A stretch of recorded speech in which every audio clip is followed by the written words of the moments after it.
Banyak orang yang bolak-balik berangkat gelap, pulang gelap lagi hanya untuk mendapatkan materi. Padahal kata Allah caranya gampang. Kamu amalkan yang ini dapat. Ngapain kamu susah-susah? Kalau bisa yang gampang, kenapa kamu memilih yang susah? Kalau bisa dipermudah, kenapa dipersulit? Kalau bisa yang halal, kenapa cari yang haram? Maka rumus cepat yang pertama adalah la in syakartum la azidannakum. Perhatikan baik-baik. Kalau dibaca dengan terjemahan la in syakartum, jika kalian bersyukur, la azidannakum, pasti aku tambahkan nikmat untuk kalian. Demikian di terjemahannya. Sekarang lihat baik-baik. Kita pisah. Ini ada satu la, kedua in, tiga syakartum, keempat pakai la lagi, kelima baru pakai azidannakum. Dan ini kalimat yang menggunakan fi'il madhi, bentuknya past tense, yang ini menggunakan mudhari, present continuous future. Lihat sini, la harfu taukid, huruf yang berfungsi untuk menguatkan sebuah informasi, yang menandakan keseriusan atas apa yang akan disampaikan. Kalau Anda menemukan huruf la dengan harakat fathah, kemudian bunyinya pendek, la, ini menunjukkan informasi yang disampaikan begitu serius, begitu kuat, dan membuat kita harus yakin tanpa ragu sedikit pun. Apalagi kalau menyampaikan itu Allah dalam Al-Quran. Jadi kalau sudah Allah nggak pakai taukid pun sudah kuat. Ini pakai taukid.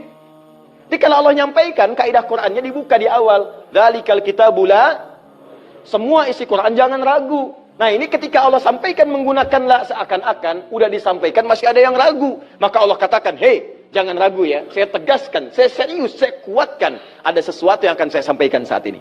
Nah sekarang in. In ini namanya harfus syartin, syarat. Huruf yang menunjukkan syarat untuk bisa meraih sesuatu atau terjadinya sesuatu. Nah, dalam Quran, dalam hadis, jika Anda menemukan dalam ayat atau hadis kalimat yang dibuka dengan in, maka ini menunjukkan ada syarat untuk meraih apa yang akan disampaikan.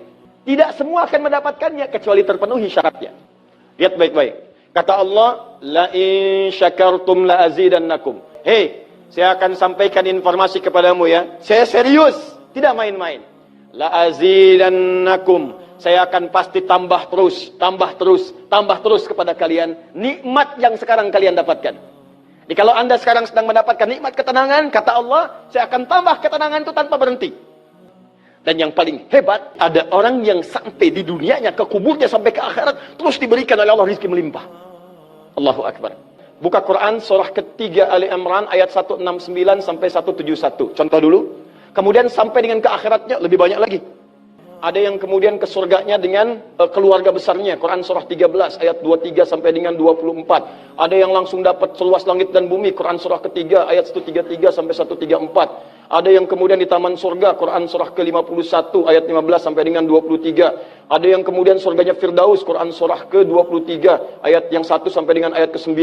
Ada yang surganya itu teman-teman di surga seperti biasa, tapi semua yang pengen ada. Yang paling hebat itu, ada yang di dunianya pengen sesuatu, nggak kedapatan, tiba-tiba meninggal. Misal Anda mau lewat sini tuh, ada yang jualan somai. Mau nyobain, pengajian udah dimulai. Nggak enak orang nyimak, Anda makan somai. Makanya orang ini langsung ke pengajian. Begitu keluar pengajian, mau beli habis. Ya Allah habis. Begitu bilang, ya Allah habis, meninggal. Misal. Tiba-tiba orang ini masuk surga. Ya, karena di pengajian sempat tobat. Tobat, keluar, dapat pahala. Begitu meninggal, langsung tuh kontan dibayar. Ya, dapat sesuatu. Begitu kemudian dapat masuk surga. Di mana surganya? Ada yang paling menarik. Ada yang masuk surga kelasnya istimewa. Quran surah kedua ayat 25. Paling kanan sebelah atas. Ya, wabashshiril ladzina amanu wa 'amilus solihati anna lahum jannatin tajri min tahtiha al-anhar. Kullama ruziqu minha min samarati rizqa qalu hadzal ladzi ruziqna min qabl. Yang paling menarik, wa utubihi mutasyabihan. Ketika dia masuk ke dalam surga, ada yang kepikiran nikmat dunia yang belum dia dapatkan. Begitu dia masuk, ya Allah somai. Wa utubi mutasyabihah, muncul persis seperti apa yang dia bayangkan dulu. Cling. Wah. Alhamdulillah. Itu istimewa. Kata Allah, saya pasti akan tambah terus nikmat pada satu golongan hamba. Tambah lagi, tambah lagi, tambah lagi. Kalau bentuknya materi, nggak pernah berhenti tuh. Seperti yang Utsman dapat, Abdurrahman bin Auf dapat. Kalau bentuknya ketenangan, tenang terus. Kalau bentuknya keturunan, keturunannya itu terus begitu lahir, soleh lagi. Lahir, soleh lagi. Lahir, soleh lagi. Caranya apa? Ini kuncinya. Syakartum. Ini amalannya. Syukur. Jadi manusia itu kalau urusan nikmat gak pernah puas. Tapi yang ini enggak, kata Allah, saya akan terus tambah. Mau minta apa? Tambah, tambah. Sampai kamu merasa puas. Puas ya Allah, cukup, sudah. Diberikan terus, terus, terus, terus. Itu yang sangat luar biasa. Tapi syaratnya ada amalannya. La in syakartum. Syaratnya in syakartum. Kalian mesti mensyukuri semua nikmat yang saya berikan itu. Begitu Anda syukuri, maka itulah jaminan langsung diterapkan dalam Al-Quran. Kata Allah, jangan ragu, saya pasti akan tambahkan sampai kalian merasa puas mendapatinya.